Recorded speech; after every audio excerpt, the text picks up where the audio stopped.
What about hard work? Were you a hard-working man? In terms of running and all that, I never liked running. I was always the lazy one at the back of the group because I knew when it's time to get on the pitch, I will score goals. But like we all know, hard work beats talent when talent doesn't work hard. So it's like kind of like if you got the talent and you can work on the hard work and put them both together, then you give yourself the best chance of becoming a top athlete. And you put the work in to improve that part of your game and attitude. Yeah, I had to, because but when I was training, like when I was at Leicester, I got told I wasn't getting a scholarship there. So then I didn't really want to play football as much because being rejected at Leicester, it's kind of like, oh, okay, let me just chill for now. But then like my parents were just like, go to Northampton, because there was a game that we played Northampton when I was at Leicester, and then I think Northampton said if anybody gets released from them, let us know. I think Leicester must have put me in touch with Northampton, and I was kind of like, I'm in an hour and about going, but then I ended up going, and it was kind of like everybody's playing for a scholarship, and then it was like on the last day, everybody already knows they're getting a scholarship, and I was the only one that wasn't told. So everybody's in the dressing room talking, we've got scholarship. And I'm there still on trial thinking, when am I getting told? And it wasn't until the next morning on the meeting, like the first meeting of all the scholarship players joined up, I got a phone call and said, he's got a scholarship, we'd like him to come down. And I think that point was kind of like, okay, I got a scholarship, this is my chance now. But there was a moment there where you were, because of the rejection from Leicester, you were considering doing something else with your life. Yeah, I feel like nobody likes rejection. Like being rejected is not the best feeling. And it being like, basically you're not good enough to be playing football. How I saw it, you're not good enough to be playing football. Even though it was just, I'm not good enough for Leicester. I might be good enough somewhere else. Somebody else might value what my qualities a lot more than Leicester did.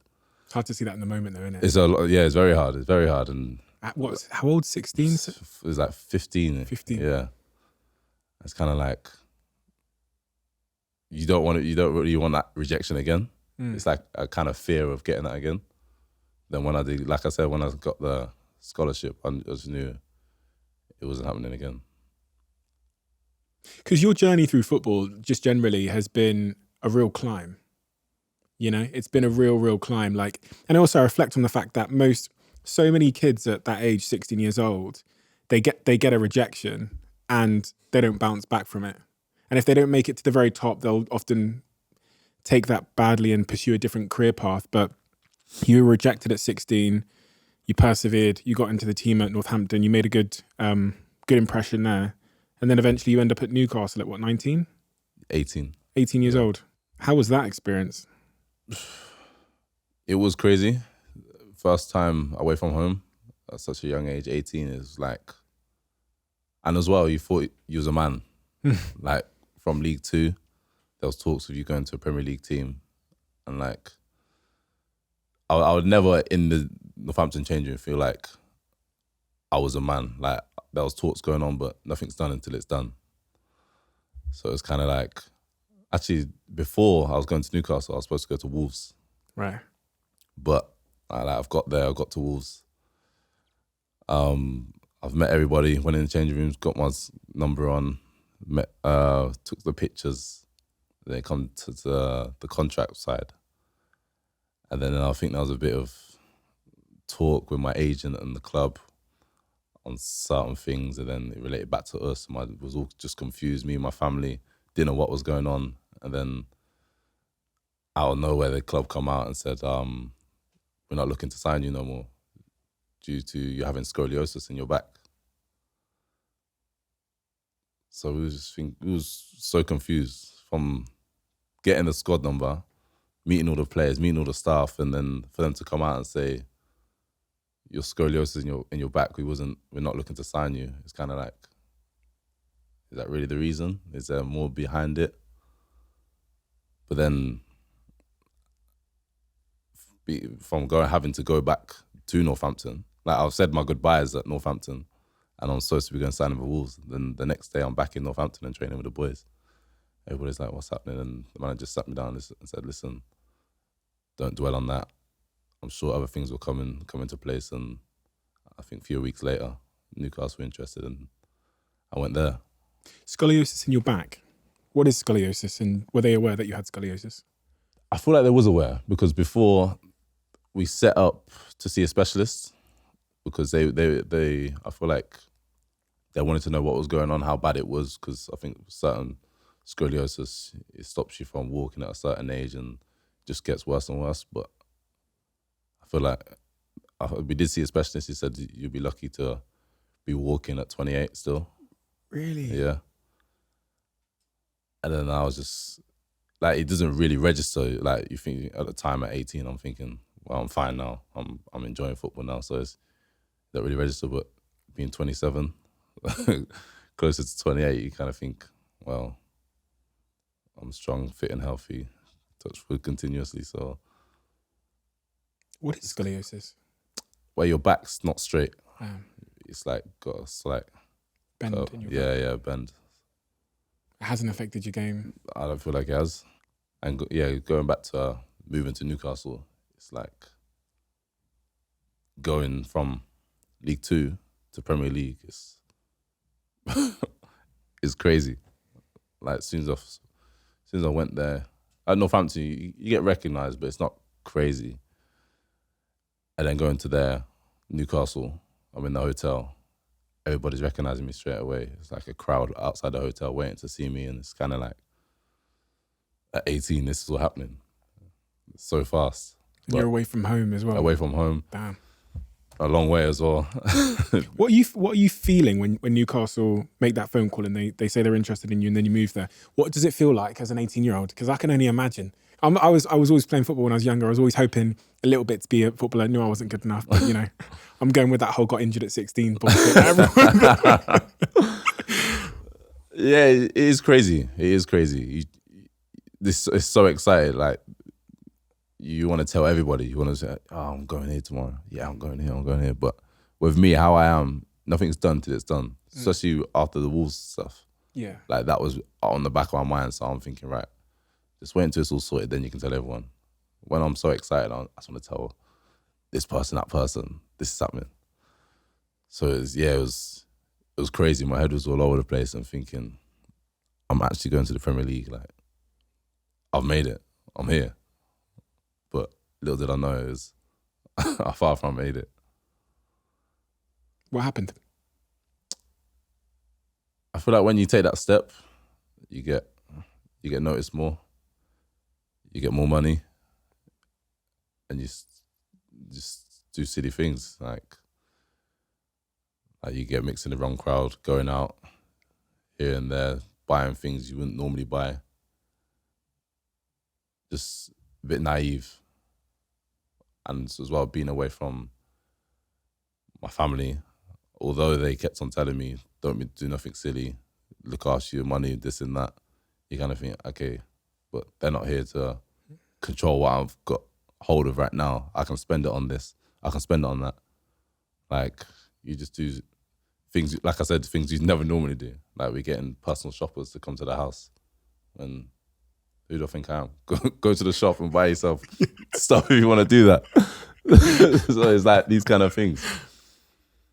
But yeah, I think it didn't come at me fast. I wouldn't say that. I'd say just like a surprise kind of thing. Like I said, I thought I'd made it. So whatever happens, I'm fine. I'm in the Premier League. What was the advice that you needed at that point that you didn't get? Like, if you could go back now and have a chat with Ivan and say, listen, bro, you arrive at Newcastle that day and you get a chance just to say a couple of things to him, what do you say? I'll sit down and have a long chat with him. It will be a long chat. No, I think I'd just say, like, this is where the hard work starts. It's not finished. You can't pull it on cruise control. You got to go that extra gear. Like, yeah, I'm at a Premier League club, but I haven't played yet.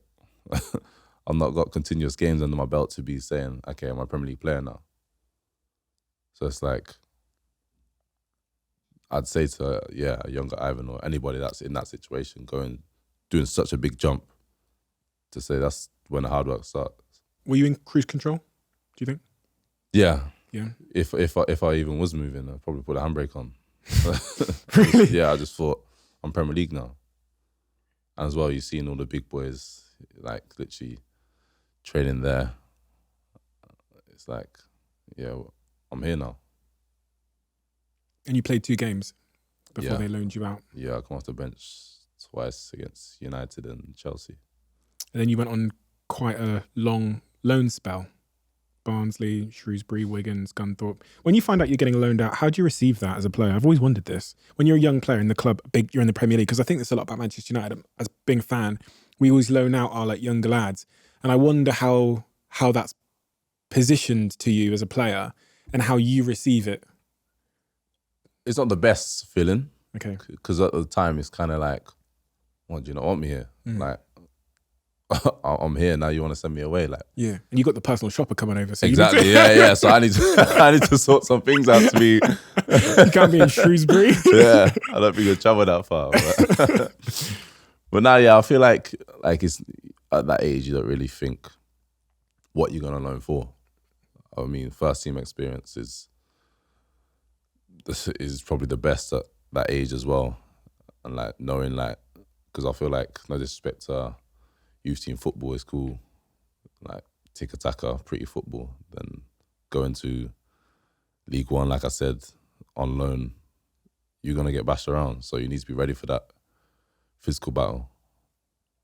And I feel like going on loan definitely helped me. Looking back now, it helped me a lot. But at the time, I was thinking, I don't need to go on loan. I'm ready to be playing in the Premier League. But I feel like from young, I've always had that my dad always told me, no matter where you are, if you have that mentality that you're a Premier League player, but at the moment you're just on League One, that's fine. But if you don't have that mentality that I'm a Premier League player, so I don't need to try here, then it's not going to work out. So it doesn't matter where you are. If you have the mentality, I should be playing in the Prem. But right now, I'm playing here. That's fine. And I feel like you go a long way to where I am now. I'm a Premier League player, and that bit of advice that my dad gave me was very key. When you went off on loan and they say, okay, you're leaving Newcastle now, does that take you out of cruise control and into like, right, I've got something to prove again? It should have. But it didn't. But it didn't really, because I always believed that no matter what happened where I went, I'm going back to Newcastle. So no matter if I didn't play at all or played rubbish, I'm going back to Newcastle, back to the Premier League, but not knowing the effects that could have, or it did have in the end.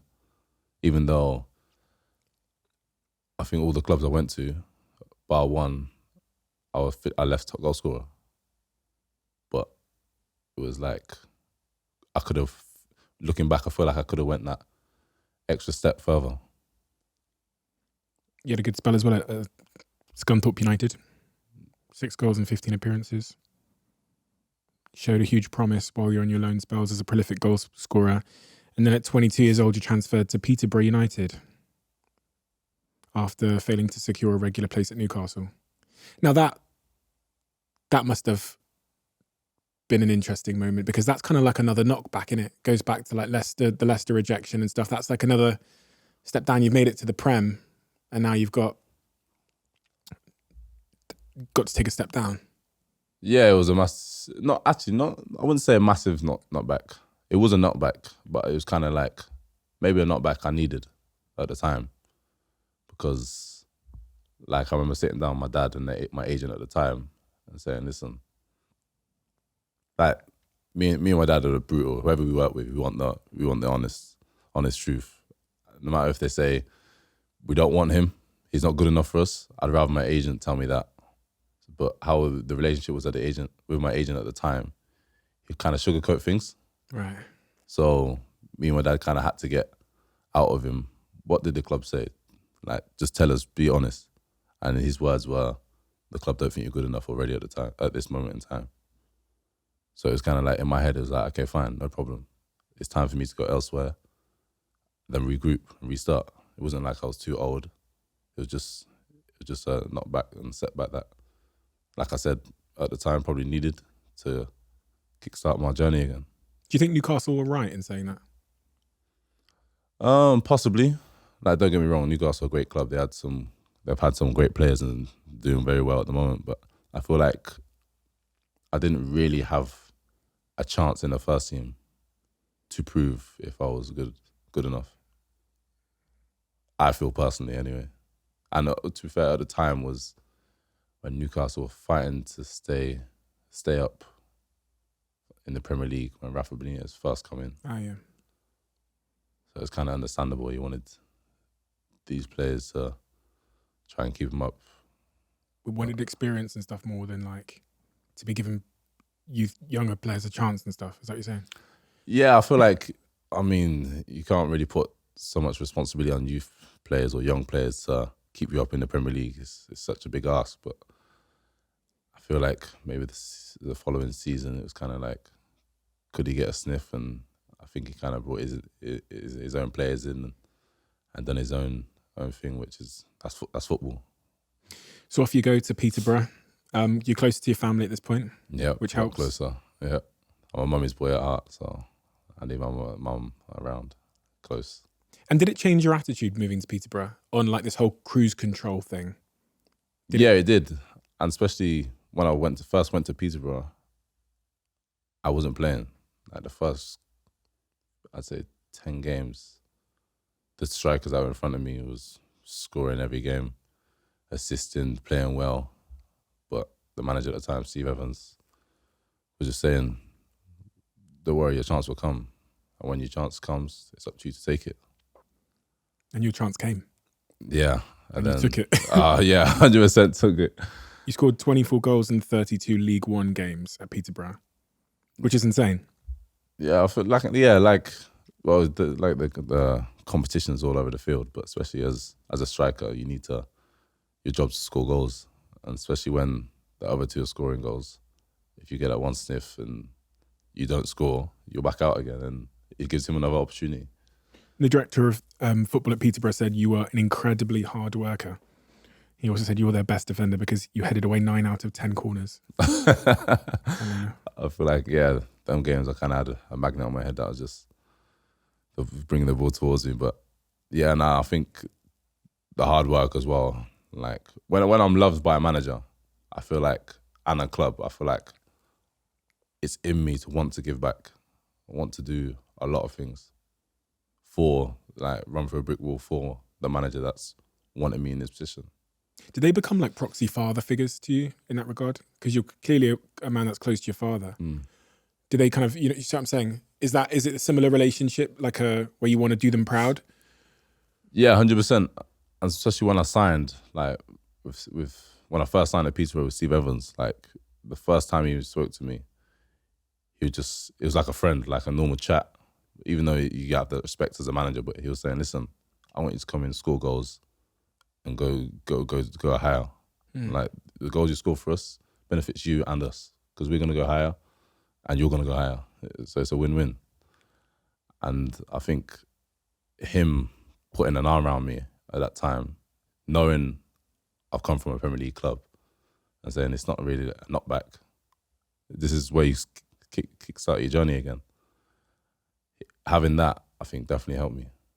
And didn't you have, I read somewhere that you had a agreement with them, like a verbal agreement, that if a bigger club came knocking, they wouldn't stand in your way, Peterborough?